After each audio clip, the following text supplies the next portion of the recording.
Thank you all for coming out today to support this movement. It is not enough to just post on our stories that we are in solidarity. We have to show up to show solidarity.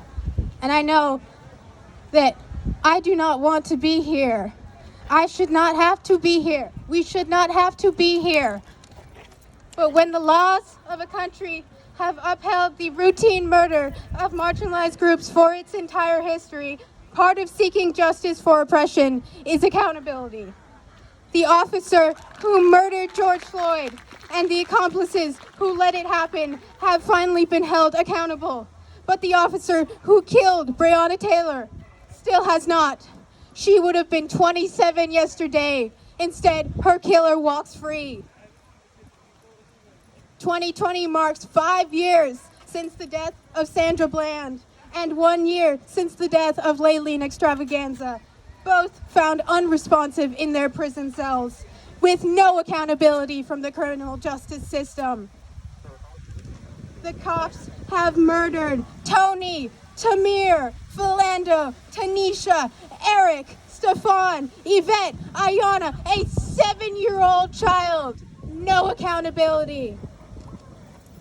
There is no justice when property is put over humanity. No accountability for bad apples. The structure of American legislation is designed to protect those few bad apples, the good kids who made mistakes, the corporate buildings over the community. I myself find myself guilty as a mixed Black child to have the privilege of not being forced from birth to understand the gravity of life in the police state, because I do not share the appearance of my brothers, my cousins, or my friends. But I have learned to understand this guilt, listen to the experiences of my family members and peers, educate myself. And from all of this comes the desire for justice in a system that is not built for Black and brown people, because I am angry.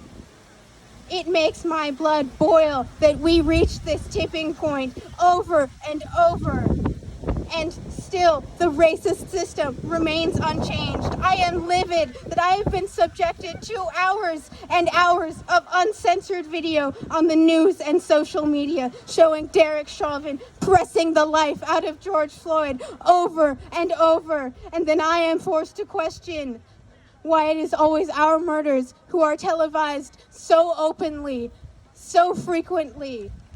I am furious that protesters are being met with military-grade weapons and violent arrests, as if condemning oppression is a declaration of war against the United States. The system needs to be rebuilt. Community resources need to be prioritized over billion-dollar budgets for racist police departments, and we must demand that police be defunded to put those billions into those resources: schools, homeless shelters, public transportation, health centers. We must hold our peers accountable for their transgression and form real solidarity in order to dismantle the institutions of white supremacy. We have the power to demand this country's accountability for its desecration of Black lives and achieve justice. We cannot wait any longer. Thank you so much. Our next speaker